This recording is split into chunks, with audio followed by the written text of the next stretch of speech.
मोदी जी और अमित शाह जी ने किया। सीबीआई नाम की कोई चीज़ ही नहीं है अब।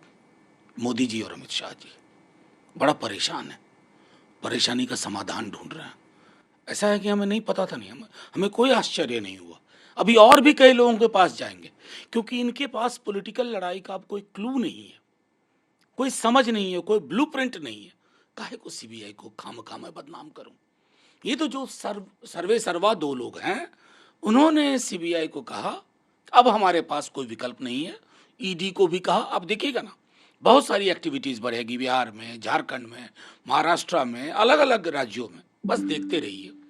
कोर्ट से तो आप लोग बहुत होपफुल रहते हैं। अभी भी हैं, पूर्ण विश्वास है कि न्यायालय समझ पाएंगे। एक व्यक्ति जिसको आपने कारागार में साजिशन रखा ताकि पॉलिटिकल स्फीयर से उसको दूर रखा जा सके, क्या ये आम आवाम को नहीं पता?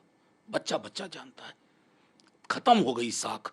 इसलिए जब आप कहते हैं ना, कोई कहता है सीबीआई, मैं कहता हूं माफ करो भाई, अब ये सीबीआई नहीं है। कांग्रेस के यूपी अध्यक्ष ने कहा है कि राहुल जी अमेठी से लड़ेंगे और प्रियंका जी को सीधे वाराणसी से लड़ना चाहिए। अब देखिए, ये उनकी पार्टी का मामला है। राहुल जी के लिए अमेठी सीट हमेशा रही है, वाराणसी को वो क्या फैसला लेते हैं, ये सारी चीज़ें, मतलब ये इंडिया सिर्फ हमारा नहीं है, ये पूरे देश का जहन है, उनकी सोच है। एक प्रगतिशील लोकोन्मुख विकल्प जिसका नाम है वो है इंडिया। जो भी हो, लेकिन कौन कहां से जीतेगा, कौन कहां से हारेगा, इस पर भी तो सर्वसम्मति बनने का नाम इंडिया गठबंधन है। अब मीटिंग्स तो होने दीजिए ना, बातचीत होने दीजिए। सब कुछ अनुकूल चल रहा है, कहीं कोई प्रतिकूल हवा नहीं है।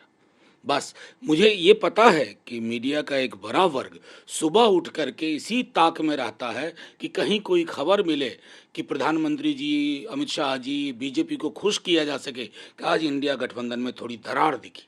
कोई दरार नहीं है साहब, कोई तकरार नहीं है। तेजस्वी जी ने ज्यादा अपराध ये हत्या है। मैं समझता हूँ उन्होंने जो कहा, हम लगातार हम लोग सब कह रहे हैं।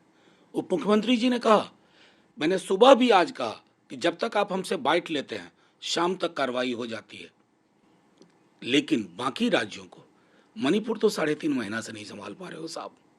किसको कहते हो, किस जुबान से बोलते हो? आईना रखा करिए। तो सवाल तो उठे अररिया हत्याकांड को लेकर। नहीं, सवाल उठेगा उसका जवाब भी मिलेगा, फौरी तौर पर कार्रवाई होगी। हम अपनी चुनौती, अपने जिम्मेवारी से अलग नहीं हटते हैं। हम बीजेपी की तरह के नहीं हैं कि 3.5 महीने से मणिपुर चल रहा है, सब आंख पे पट्टी, जुबान पे सेलो टेप लगा के बैठा हुआ है। गिरिराज सिंह से लेकर नित्यानंद राय तक हमलावर है। होने दीजिए। गिरिराज सिंह जी का तो डिपार्टमेंट है पाकिस्तान, अब संजय जायसवाल जी उस डिपार्टमेंट में घुस गए हैं। अब उनको तो आपस में ही बहुत ज़्यादा कंपटीशन है। गिरिराज सिंह जी, मैं समझता हूँ कि एक बार उत्तर प्रदेश के बारे में बोल देना, मजा आ जाएगा। बोल ही नहीं पाएंगे। ये जो द्वारिका एक्सप्रेसवे की लागत में वृद्धि हुई है, ये देखिए, ये सबके लिए, क्योंकि ये किसी ने इन्वेंट नहीं किया, ये सीएजी से आई है। 18 करोड़ और 250 करोड़ में बहुत बड़ा फर्क होता है, और ये फर्क कोई तर्क नहीं समझा पा रहा है। जाहिर है इतनी बड़ी लूट हुई है, लेकिन हाँ, अब देश का एक जो बड़ा सवाल पूछने वाला संस्थान हुआ करता था, मीडिया, अब वो सरकार की ओर से जवाब देने लगा है।